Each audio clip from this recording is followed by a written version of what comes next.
దేశవ్యాప్తంగా విధ్వంసం సృష్టించేందుకు పాక్ నిఘా సంస్థ ఐఎస్ఐ కుట్ర పనింది. ఐఎస్ఐ భారీ కుట్రను నిఘా వర్గాలు భగ్నం చేశాయి. యూపీలో ఒకరిని, మహారాష్ట్రలో ఇద్దరు ఐఎస్ఐ ఏజెంట్లను పోలీసులు అరెస్ట్ చేశారు. వారి దగ్గర నుండి 70 లక్షల నగదును స్వాధీనం చేసుకున్నారు.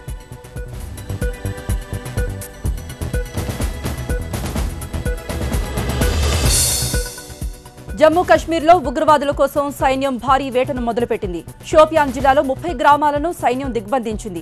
4000 మంది సైనికులు జల్లెడ పడుతున్నారు. టెర్రరిస్టులు ఉన్నారనే సమాచారం రావడంతో కూంబింగ్ చేపట్టారు. కూంబింగ్ను స్థానికులు, విద్యార్థులు అడ్డుకోవడంతో తీవ్ర ఉద్రిక్తత నెలకొంది.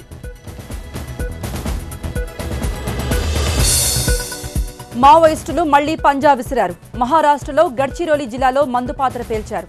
ఈ ఘటనలో ఓ సీఆర్పీఎఫ్ జవాన్ చనిపోయాడు. మరో 19 మంది జవాన్లకు తీవ్రంగా గాయాలయ్యాయి. గాయపడిన వారిని ఆసుపత్రికి తరలించారు. కూంబింగ్ చేస్తున్న జవాన్లే లక్ష్యంగా మందుపాత్ర పేల్చారు మావోయిస్టులు. అమెరికాలో గన్ కల్చర్ మళ్లీ విజృంభించింది. టెక్సాస్లో నార్త్ లేక్ కాలేజ్లో కాల్పులు 2 ప్రాణాలను బలిగొన్నాయి. క్లాసులు జరుగుతున్న సమయంలో గన్తో చొరబడ్డాడు దుండగుడు. ఓ విద్యార్థిని కాల్చి చంపిన తర్వాత పక్క గదిలోకి వెళ్లి తనను తాను కాల్చుకొని ఆత్మహత్యకు పాల్పడ్డాడు. ఘటన తర్వాత పోలీసులు నార్త్ లేక్ కాలేజ్ను సీజ్ చేశారు. వాషింగ్టన్ నడివీధిలో విమానం కుప్పకూలింది. కరెంటు తీగలను, స్తంభాలను ఢీకొడుతూ కుప్పకూలింది విమానం. భారీ ఎత్తున మంటలు చెలరేగాయి. ఇంజన్లో సాంకేతిక లోపం రావడంతో పైలట్ కిందకు దింపేందుకు ప్రయత్నించాడు. కానీ విమానం అదుపు తప్పింది.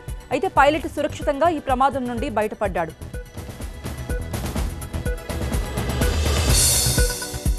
మిర్చికి కేంద్రం ప్రకటించిన మద్దతు ధరను మిలీనియం జోక్గా అభివర్ణించింది తెలంగాణ ప్రభుత్వం. సమస్యను ఏమాత్రం అర్థం చేసుకోకుండా కంటి తుడుపు చర్యగా మద్దతు ధర ప్రకటించిందని తప్పుపట్టారు మంత్రి హరీష్ రావు. రాష్ట్రంలో 7 లక్షల మెట్రిక్ టన్నుల మిర్చి పండితే కేవలం 33,000 మెట్రిక్ టన్నులే కొంటామంటే ఎలా అంటూ హరీష్ ప్రశ్నించారు. తెలంగాణ పోలీసులపై వివాదాస్పద వ్యాఖ్యలు చేసిన కాంగ్రెస్ రాష్ట్ర వ్యవహారాల ఇన్ఛార్జ్ దిగ్విజయ్ సింగ్ పై జూబ్లీహిల్స్ పిఎస్లో కేసు నమోదైంది. ఎమ్మెల్యే మాగంటి గోపీనాథ్ ఫిర్యాదు మేరకు ఐపీసీ 505 సెక్షన్ కింద పోలీసులు కేసు నమోదు చేశారు. తెలంగాణ పోలీసులు బోగస్ వెబ్సైట్ ఏర్పాటు చేసి అందులో రెచ్చగొట్టే కంటెంట్ పోస్ట్ చేస్తున్నారని గతంలో ట్వీట్లు చేశారు డిగ్గి. కేంద్రంపై విమర్శలు పక్కన పెట్టి మిర్చి రైతులకు టీఆర్ఎస్ సర్కార్ ఎంత బోనస్ ఇస్తుందో చెప్పాలంటూ డిమాండ్ చేశారు బీజేపీ ఎమ్మెల్యే కిషన్ రెడ్డి. రైతులను ఆదుకునేందుకు కర్ణాటకలో బోనస్ ఇస్తున్నారని, ఇక్కడ మాత్రం ఎటువంటి ప్రకటన చేయటం లేదని మండిపడ్డారాయన. మిర్చి రైతుల బోనస్ పై నిలదీయాలంటూ ప్రజలకు పిలుపునిచ్చారు కిషన్ రెడ్డి. ప్రజల ముంగిట ఆర్టీసీ బస్సుల పేరిట కొత్తగా ప్రవేశపెడుతున్న వజ్ర మినీ బస్సులు అందుబాటులోకి రానున్నాయి. ప్రగతి భవన్లో ఈ ఏసీ బస్సులను జెండా ఊపి ప్రారంభించారు సీఎం కేసీఆర్. హైదరాబాద్లో పలు కాలనీల నుండి జిల్లాలకు ప్రజలను ఈ వజ్ర మినీ బస్సులు తీసుకువెళతాయి. ఆన్లైన్ రిజర్వేషన్ కోసం యాప్ కూడా ముఖ్యమంత్రి ప్రారంభించారు. స్వచ్ఛ సర్వేక్షణ్ ర్యాంకులను కేంద్రం విడుదల చేసింది. ఈ ర్యాంకుల్లో విశాఖ నగరానికి దేశంలోనే 3వ ర్యాంకు లభించింది. 1,00,000కు పైగా జనాభా ఉన్న 434 నగరాల్లో ఈ స్వచ్ఛ సర్వేక్షణ్ సర్వే నిర్వహించారు. ఈ సర్వేలో ఇండోర్కు తొలి స్థానం, భోపాల్కు 2వ స్థానం లభించింది. మెట్రో నగరాల్లో జీహెచ్ఎంసీకి మొదటి స్థానం లభించింది. తెలుగు రాష్ట్రాల్లో మిర్చి మంటలు రోజురోజుకు మరింతగా హీట్ పెంచుతున్నాయి. గుంటూరు జిల్లాలో మిర్చి రైతులు ఆందోళనకు దిగారు. మిర్చి ధరలు తగ్గించడాన్ని నిరసిస్తూ మిర్చి మార్కెట్ యార్డ్ ఎదుట రోడ్డుపై బైఠాయించారు. రైతుల ధర్నాతో గుంటూరు చిలకలూరిపేట రోడ్డుపై వాహనాలు నిలిచిపోయాయి.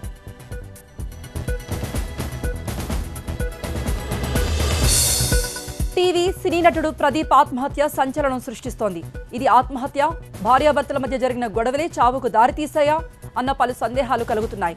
ప్రదీప్ సోదరుడు మాత్రం ఆత్మహత్య చేసుకునే పిరికివాడు తన అన్న కాదంటున్నారు. పలువురు జూనియర్ ఆర్టిస్టులు కూడా అనుమానాలు ఉన్నాయంటున్నారు. అయితే పోస్ట్ మార్టం రిపోర్టులో మాత్రం ఆత్మహత్యనని తేలింది.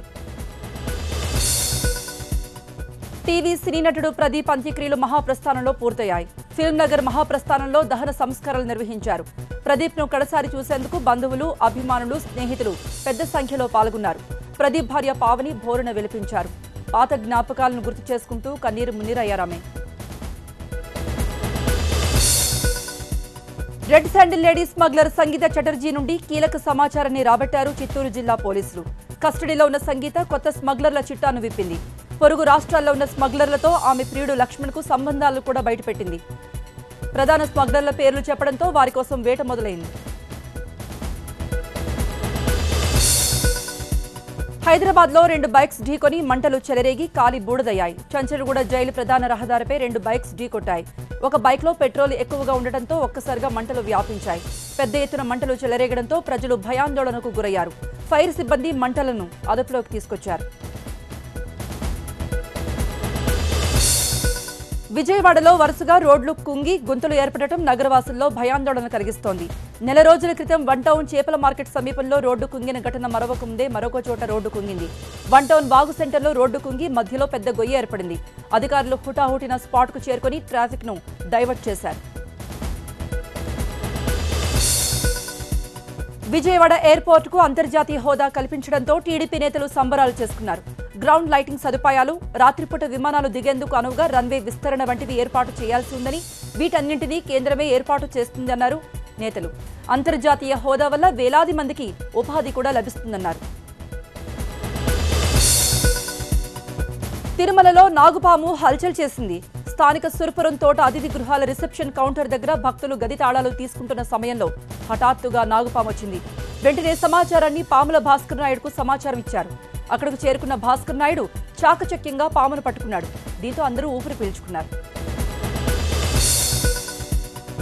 ప్రజలకు సందేశాత్మక చిత్రాలు అందించడంలో కళా తపస్వి కె విశ్వనాథ్ ఎనలేని కృషి చేశారన్నారు కేంద్ర మంత్రి వెంకయ్యనాయుడు. విశ్వనాథ్ దాదాసాహెబ్ ఫాల్కే అవార్డు అందుకున్న సందర్భంగా వెంకయ్యనాయుడు ఇంట్లో అల్పాహార విందు ఏర్పాటు చేశారు. ఈ సందర్భంగా విశ్వనాథ్ దంపతులను సన్మానించారు. సైకిల్ తొక్కేవాడికి రోల్స్ రాయ్ కారు ఎక్కినట్టుందన్నారు విశ్వనాథ్. దర్శకరత్న మాజీ కేంద్ర మంత్రి దాసరి నారాయణరావు 74వ జన్మదిన వేడుకలు ఘనంగా జరుగుతున్నాయి. హైదరాబాద్లో ఆయన ఇంటికి సినీ రాజకీయ ప్రముఖులు తరలిస్తూ బర్త్డే విషెస్ చెబుతున్నారు. కొద్ది రోజుల క్రితం తీవ్ర అస్వస్థతకు గురైన దాసరి చికిత్స అనంతరం పూర్తిగా కోలుకున్నారు. ఇక తన బర్త్డే సందర్భంగా మళ్లీ మీడియా ముందుకొచ్చారు దాసరి.